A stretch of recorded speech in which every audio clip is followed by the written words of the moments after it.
Hi, I'm Brett, and welcome to a special Booktopia edition of Random Book Talk. Following a highly successful career in advertising, Boyd Anderson is fast becoming one of Australia's best-selling novelists. His fourth book, Amber Road, is a historical fiction title set against the backdrop of Singapore in World War II. A way of life and an empire is being swept aside. Welcome, Boyd. Thanks, Brett. It's good to be here. You make no illusions about the parallels between Amber Road and Gone with the Wind. In fact, it kind of percolates right through the book. Interestingly, Gone with the Wind was brought to the screen in 1939, just as the Second World War was starting. How did that classic inspire you and the characters in Amber Road?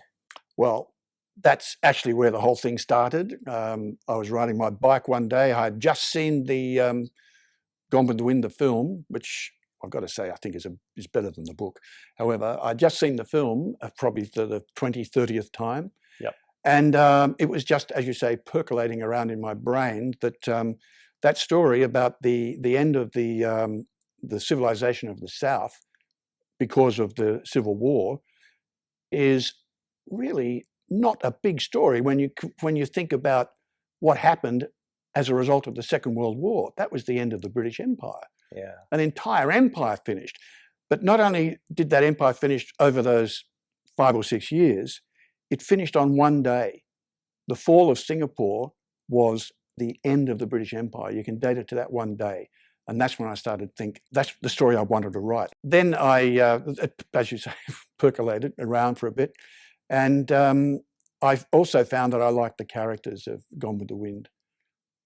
That strangely strong woman and the resourceful, heroic man, and how their relationship brings out what it does in the two of those people against the backdrop of a completely changing world is what excited me. So Yeah. I sat down and started writing it, and I just couldn't stop writing it. Well, you've written a cracker of a book. You know, I literally couldn't stop turning the pages. And the thing that brought it to life for me was the incredible detail in the history. And you're right, the British Empire was disintegrating. A way of life as well. Victoria's and Sebastian's way of life is being swept aside. I can't imagine how much effort goes into researching a book like Amber Road. Where do you begin? Well, you begin by loving research. If you don't like research, if you don't like delving into why things happen, you can't do it. Fortunately, I love doing that, and so it's not a task. It's a pleasurable pastime. The sources I had were impeccable because apart from all the sources that are available in Google, the libraries and archives and so on, the sources I had sources in my own family. My wife is from that part of the world, and she has relatives who lived through the time, and I was able to interview them and get specific information, and was directed into specific sources which were rather exclusive, and certainly sources that I hadn't seen delved into in fiction before. Because the detail of the history is remarkable, and it feels at times quite personal. I believe, is it Angsana Lodge, which is the Sebastian Boosted, one of the main characters' family home. There's a link with your own family? Or was it inspired by a home in your own family? Amber Road, part of my wife's family actually lived in Amber Road during, right up until the 60s. Not in a house like that. A house like that comes from another branch of the family, but not in Singapore, in Malaysia. They had houses of that type in other parts of the Malay Peninsula. Right. So essentially, putting all those things together, there were houses like that in Amber Road. Amber Road is a real street, by the way. Wow. And there were houses like that in those days. I mean, they still exist. It's a quite different road now. It used to be right on the waterfront. Right. Now it's about a mile from the waterfront. Wow. There's so much landfill in Singapore, so it's got a completely different feel about it. I don't want to give away the ending, but the Angsana Lodge and Amber Road, they're very important in the story. And it's a nice little segue to the main character of the book, Victoria Koo, who is in some ways the Scarlett O'Hara of this story. And like Scarlett, she's someone you both admire at times and want to admonish. In fact, she can be infuriating at times. I suppose I'm interested in why you set the novel around Victoria and the inspiration, I suppose, for doing that. Well, look, it's not in some ways. That's where I started. Scarlett and Rhett were where I started. Right. Because they are such wonderful characters. Obviously, Victoria is not Scarlett. That's a starting point for her. Yeah. And Joe Spencer is not Rhett. He is a starting point for Rhett. And they are, because they come from different parts of the world in a completely different time in history, so they're different.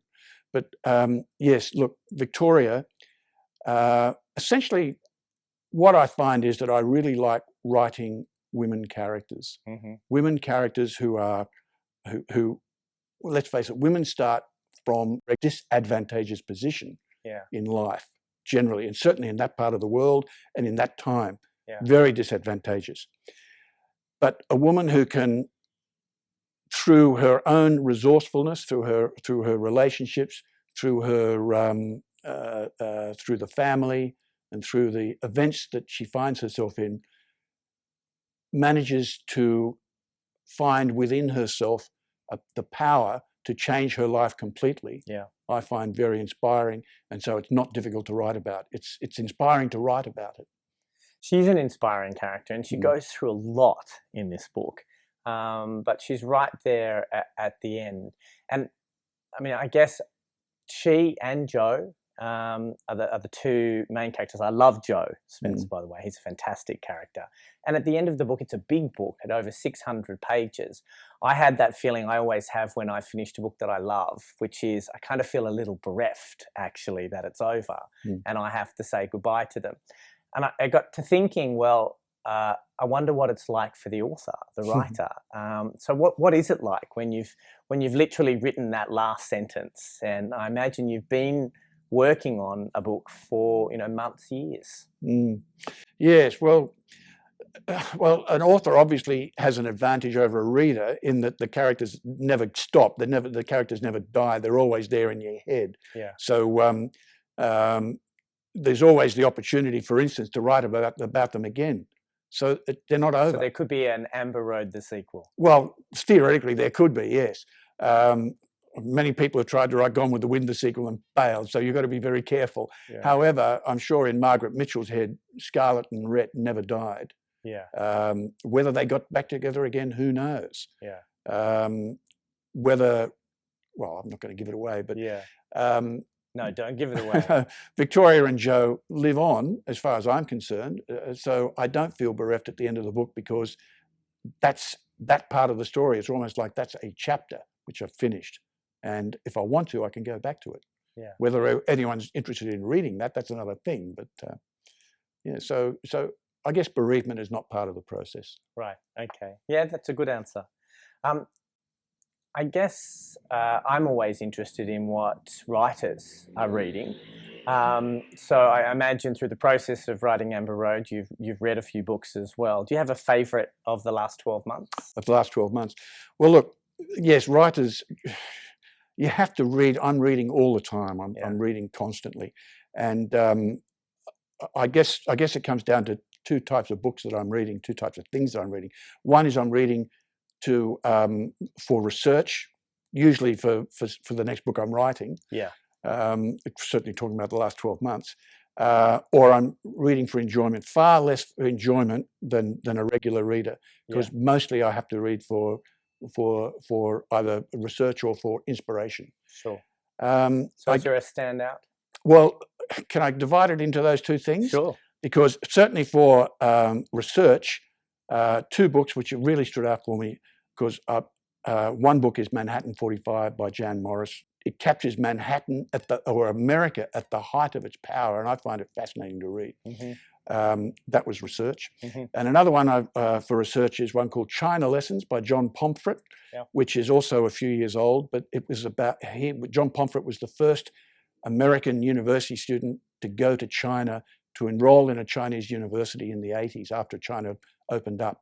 And it's his story about half a dozen of his classmates. And if you want to know about China now, if you read that book, you'll find out why China is like it is now. Wow, it's a fascinating book, Chinese Lessons, John Pomfret. And for fun? And for fun, I read Tim Winton's The Riders, which, look, that was the best book I read this year, The Riders. I hadn't read it before. I'm a late arrival at Tim Winton, which is a sad thing to say, but there you go. And I just loved it. Oh, well, thank you very much, Boyd. If you'd like to read a sample chapter of Amber Wrote, head to the website now. You'll also have the opportunity to sign up to our e-newsletter to learn about more great books and events. And stay tuned for the next edition of Random Book Talk. Until then.